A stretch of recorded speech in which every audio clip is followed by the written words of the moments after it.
Hello and welcome back to New Year, New Game. This is where I attempt to play 365 games in my Steam library that I have never played before. This is game 175, The Life and Suffering of Sir Brante. The Life and Suffering of Sir Brante is a visual novel, choices matter kind of game. So any choice that you pick can have consequences later on. It has you following Sir Brante, which you get to fill in the first name. Of course, we went with Attalus. And, Attalus Brante was a child who was very perceptive and then started becoming rebellious when he started noticing things being unfair in society.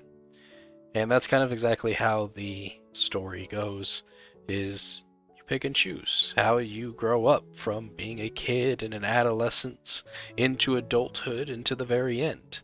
It kind of seems as though it starts at the end and you're sitting and writing a book about your childhood and like memories that you had that brought you to the person that you are today.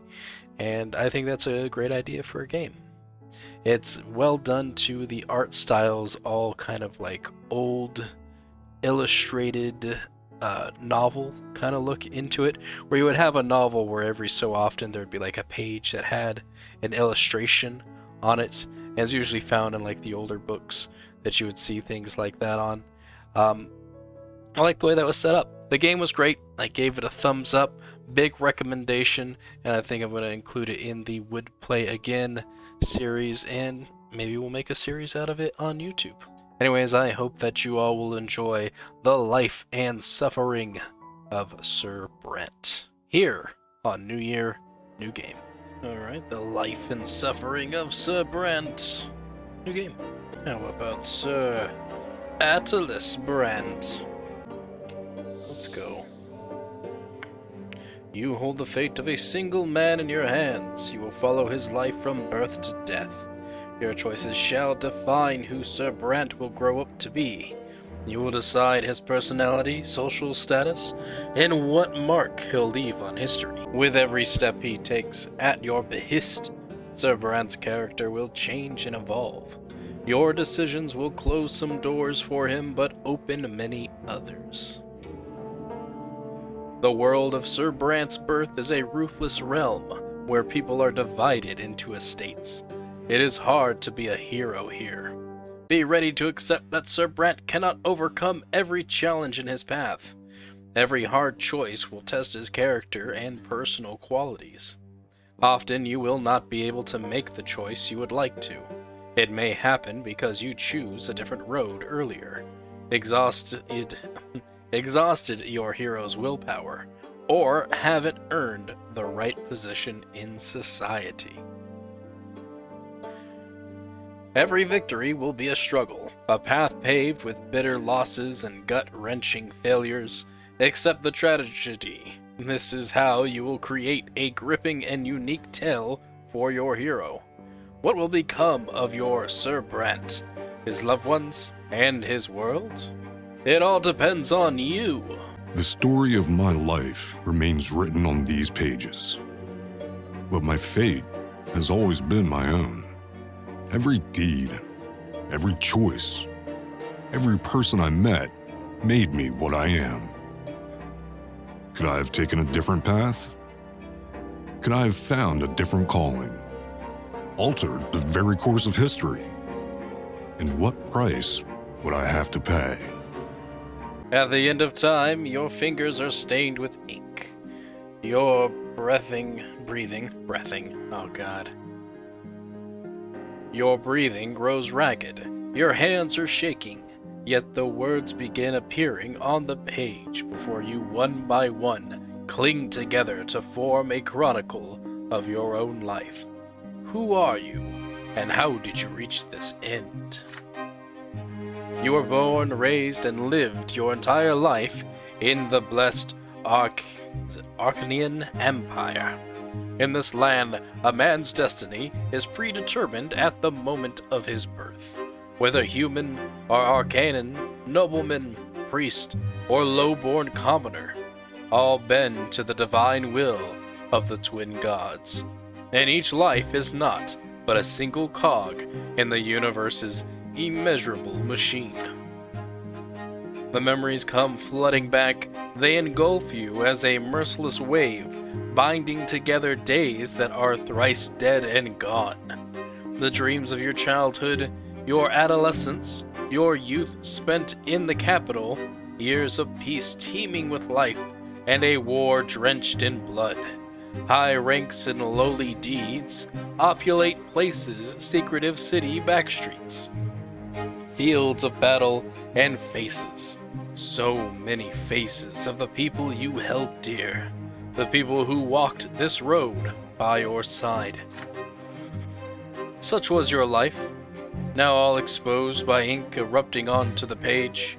With your every step you sought to change the world as you saw fit. The choices of your upbringing, the path you carved in your youth, the fruits of your struggle, the consequences of your sacrifice, all of it led you here, to the end of your time. And every choice had a price. Now years and years later, the crossroads of your life echo in your memory. The pain and joy inextricably, that's such a big word for me, intermingled. Surprisingly not that big a word for me.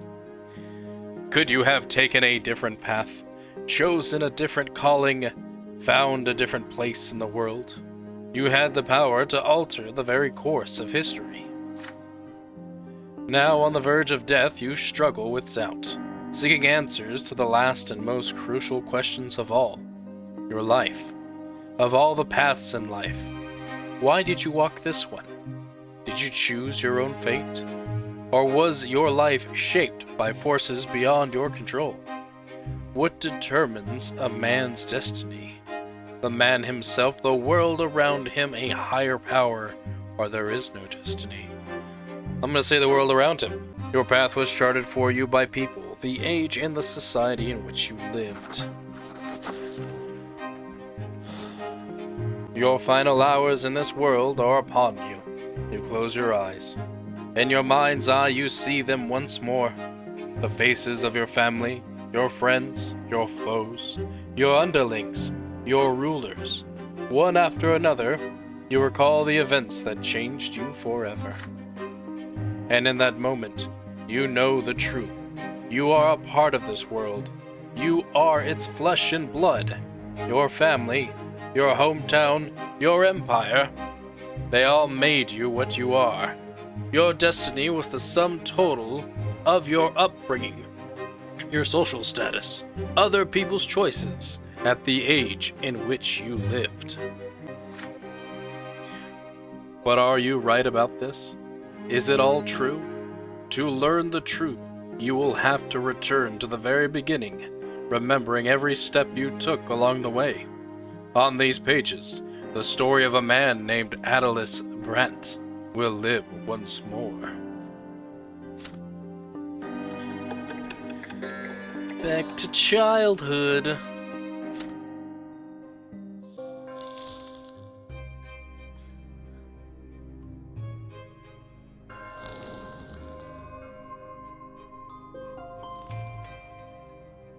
Chapter 1, Childhood. Childhood, where life begins. First words, first unsteady steps. You are but a small child learning about the world in which you were born. To you, everything is so new, so baffling, and so unforgiving. A long, tiring life stretches before you. So many feats and faults, so many fateful choices to come. Yet you are already sowing the seeds of your future self. You are learning to live and survive in this world, looking for a place within it to call your own, choosing your future destiny. Who will you grow up to be? Prologue, growing up. I guess we're going back a chapter. In chapters Childhood, Adolescence, and Youth, you will live through your hero's coming of age, You will shape the protagonist's personality, his qualities, and relationships. By the end of the prologue, you will determine the estate and future future occupation of your hero. Only in adulthood will he start to influence the world around him, and even the ultimate fate of the Empire. Who will Atlas Brante grow up to be? It's your call. Events in the personal life of the hero that can happen in this chapter. The fencing lesson, Beyond, Insight, Nobleman's Sacrament. You challenge the Sacred Order and attempt to seize the noble lot. You experience an insight when your mother tells you about the ways of the world and the lots of its inhabitants. A small child, you suffer your first death and rebirth. You dare to study fencing, like your father, even though you have no right to it by birth. I'm gonna go with Insight. It does not let me choose it. Okay, never mind. Let's just keep moving on then. The personal qualities at this age. Determine which qualities do I get to... I guess that's just everything we have right now. Your inner strength and the number of lesser deaths that will have experienced. The sections that open in this chapter. Destiny screen is now available. Personality screen now available. House of Brent screen now available. Family screen now available. Let us begin the chapter.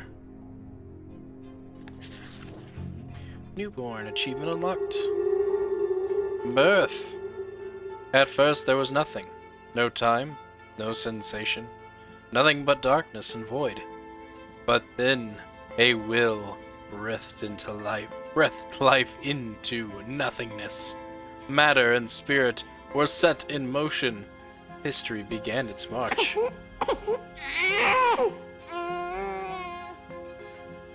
It was your turn to enter this world. Your first memory, you are lying on your back, blinded by the bright white light. You are not alone. Above you tower the colossal figures of those who created you. You are a part of them, and they are a part of you. Between you and them is an inexplicable connection, a strong, unbreakable link. They will always watch over you, guard you, and protect you. It hurts to breathe. You let out the pain in the form of a desperate scream.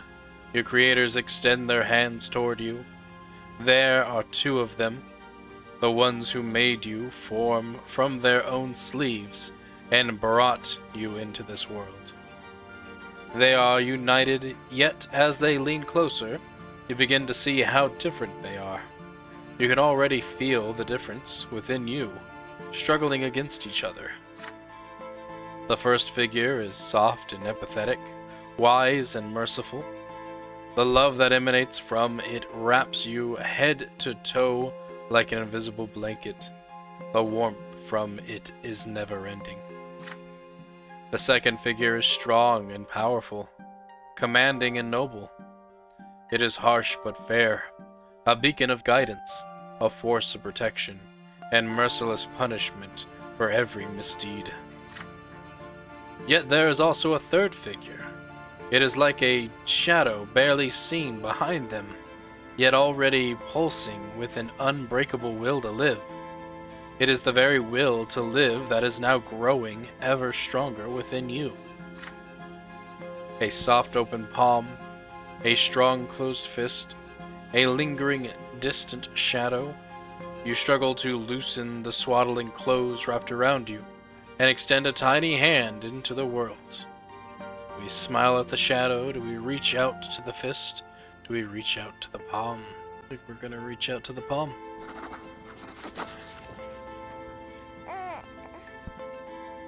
Your little palm awkwardly clasps the soft finger.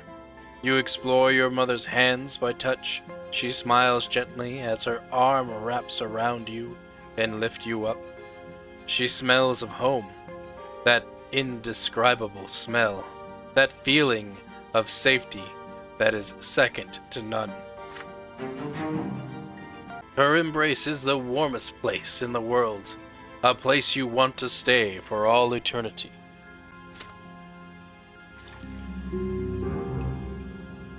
1118. 1118. They added an extra one there. Your life in this world begins. How will you live it?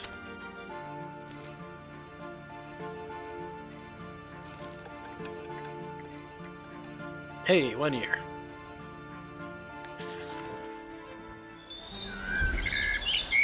Hide and seek. As the days go by, you learn to tell your parents apart. You recognize father by his heavy breath and strong, cold hands. He visits you rarely. Robert Brent. Hello there, little Atlas Brent. Mother's tender voice, however, follows you day and night. My, you're growing so quickly, my child. There are 2 more children in the family, named Stephen, and Gloria. Gloria sings songs to you. She often dresses you in tight clothing and gently holds your hand as you learn to take your first steps. Stephen likes to sweep you up and pinch you and toss you into the air. Oh, look, this is your brother and sister. Yeah, you're my little brother. We're gonna play together, but I'll always be in charge, 'cause you were born a commoner. Be quiet, you. He doesn't understand yet. Come on, baby Atlas. Let's go play in the yard.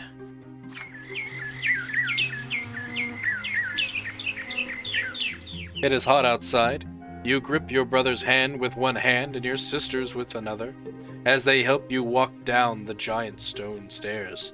Then you sit on the ground and start exploring the sparse blades of grass with your fingers. It tickles. In the sky far above and away from you is a gigantic pillar, a perfectly straight stick, made of light. It is so bright it hurts to look at. Why are you staring at the shining pillar? It's not going anywhere, you know.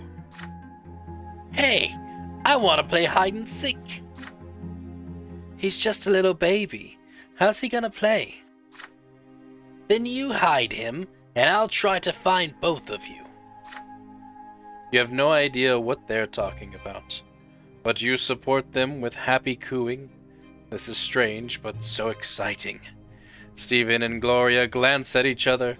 Then your brother walks to a big tree, closes his eyes, and starts shouting something.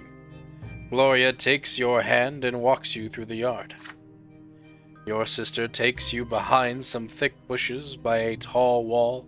The light from that light stick of the horizon barely reaches here. You can't see home from this place. The ground is crawling with tiny black bugs.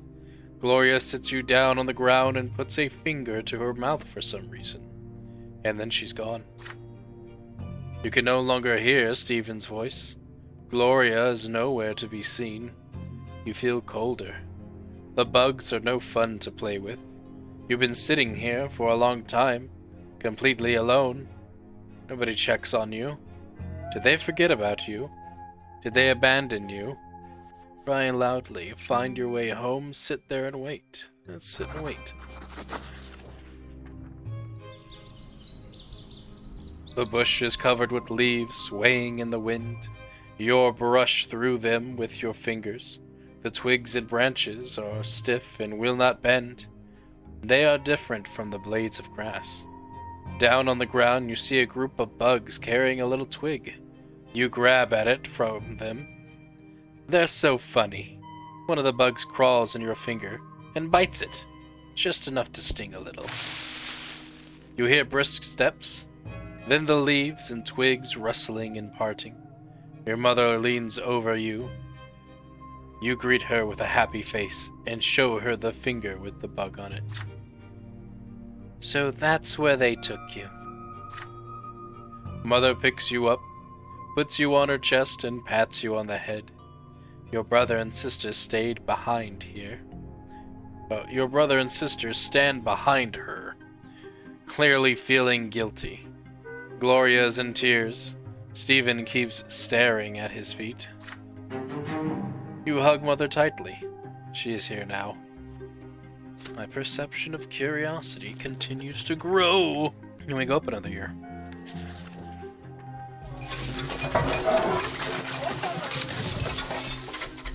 The Great Descent.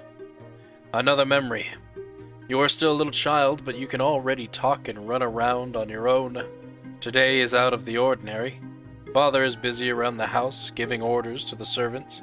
Throughout the day, the kitchen has been abuzz with work, and there are solemn, gloomy preparations and candles being lit.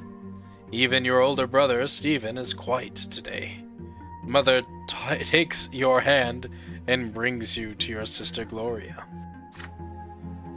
My son, today is the Great Descent. We honor the day when the twin gods descended to us. We must spend this day in reverence to the gods.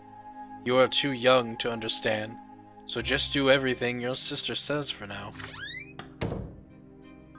Gloria takes you to the playroom.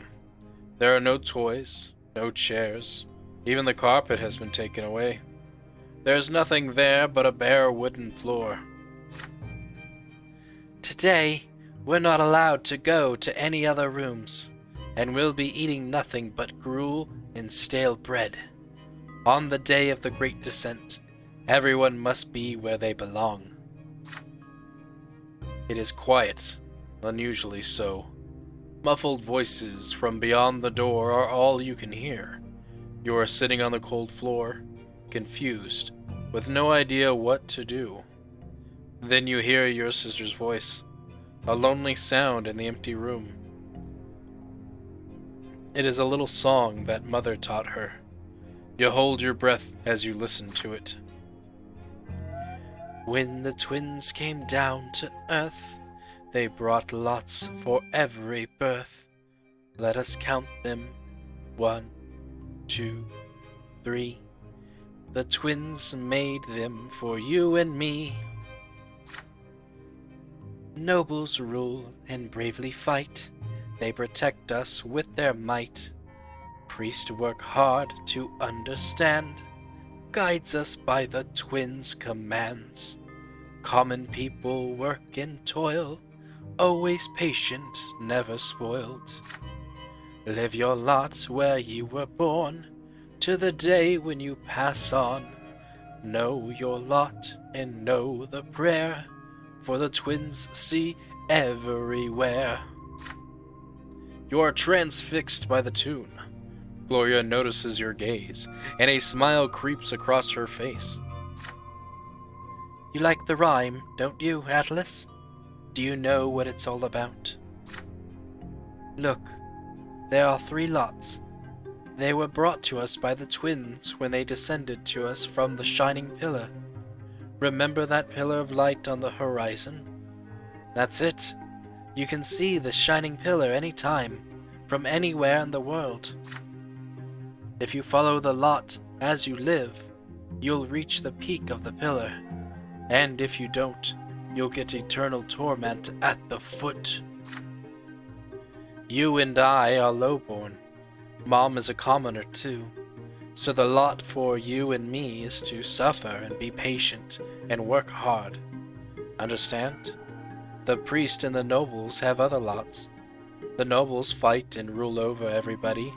The priests, well, I'm not really sure what they do, but I guess they talk to the twins and then teach everyone.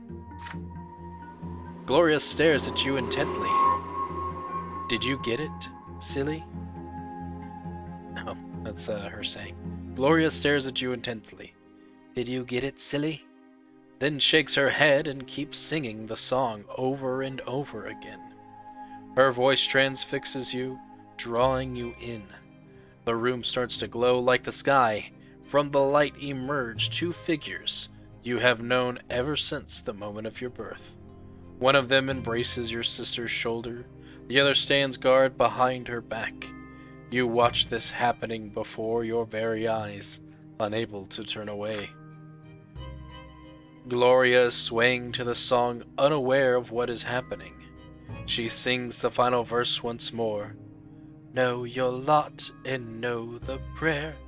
You feel compelled by the divine sight to express yourself somehow. You feel words condensing within you from the light. But what will these words be? Let's finish the song properly. Determination. Let's do this one. I'm not trying to focus so much on what the outcome is. Know your lot and know the prayer, for the twins see everywhere. You sing the last line together with Gloria. Your sister looks up at you in surprise and gives you a nod. The shining pair standing behind her back turn to look at you. You can feel their gaze piercing you from top to bottom. When the moment passes, they melt into the dim light coming from the window. Gloria turns her head to look at where you are standing. Did you see something, Atlas? You shake your head. Not anymore. I'm actually going to end it here. But yeah, it's a good game. I am intrigued. I do want to continue playing it and going forward from there, so I definitely will be adding it to the play again list. And hopefully we'll go back and we will continue the series and see what happens. See what fate we decide, which ones we choose, how this ends. Maybe I'll make a whole series about it. Anyways, that's gonna do it for me. Thank you all for watching, and I'll see you in the next game. Goodbye.